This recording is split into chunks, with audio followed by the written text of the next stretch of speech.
আমাদের আব্বা এবং আম্মা দুইজনকে যখন জান্নাতে রাখার পরে যখন ছোট্ট একটা ভুল আল্লাহ তাআলা করাইছে, ওনারা করেন আমাদেরকে কি করছেন? করাইছেন।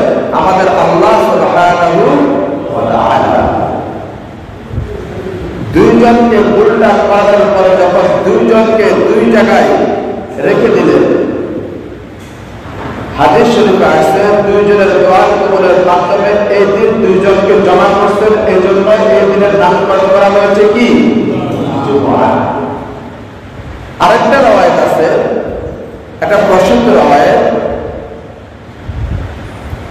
যে আল্লাহ তাআলা আসমান এবং জমিন, জিন এবং ইনসান, আসমান এবং তারকামালা, সূর্যমালা, চন্দ্রমালা যা কিছু সৃষ্টি করছেন সবকিছুই একদিন কি হয়ে যাবে?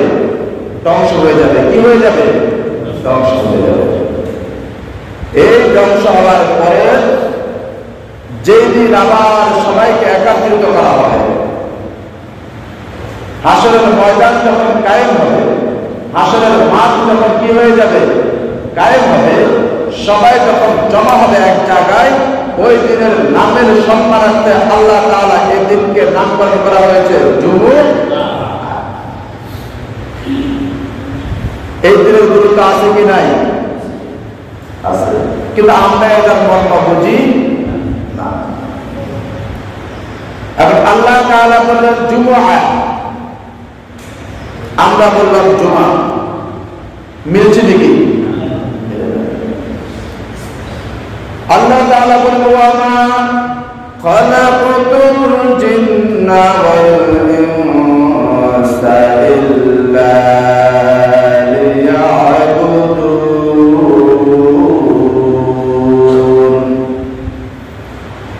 এই সৃষ্টি জগৎ তোমরা শোনো, আমি জিন এবং ইনসান এই দুই জাতিকে সৃষ্টি করেছি শুধুমাত্র আমার ইবাদত করার জন্য।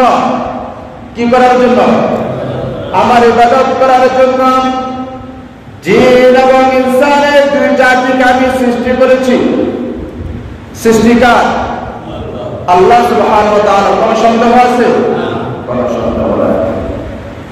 যদিও আমরা দুনিয়ার লোভে পড়ে, দুনিয়ার মায়ায় পড়ে, দুনিয়ার প্রেমে পড়ে আমরা ইবাদত করি না। আমরা ইবাদত করি না।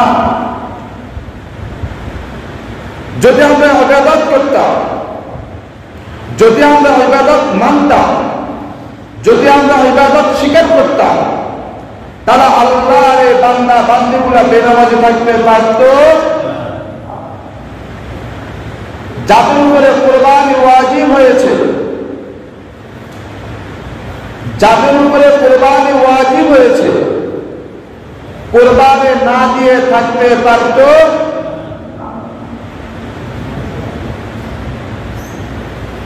একটা সামারি শুনলে আপনারা অবাক হয়ে যাবেন। গতকালকে বাংলাদেশে একটা সামারি প্রকাশ করা হয়েছে। গত বছরের তুলনায় এই বছর কুরবানিতে 13,99,000 মানুষ কুরবানি দেয় নাই। কত মানুষ? এটা নিয়ে আমার আফসোস নাই, কিন্তু আফসোস এক জায়গায়, যাদের উপরে কুরবানি ওয়াজিব হলো তাদের মধ্যে থেকে অসংখ্য মানুষ যে কুরবানি দেয় নাই, তাদের জন্য আমার আফসোস। তাদেরকে সাবধান করার জন্য, তাদেরকে হুঁশিয়ার করার জন্য আমার নবী, আপনার নবী, প্রাণের নবী মুহাম্মদ আরবি সাল্লাল্লাহু আলাইহি ওয়াসাল্লাম হাদিসে ফরমান,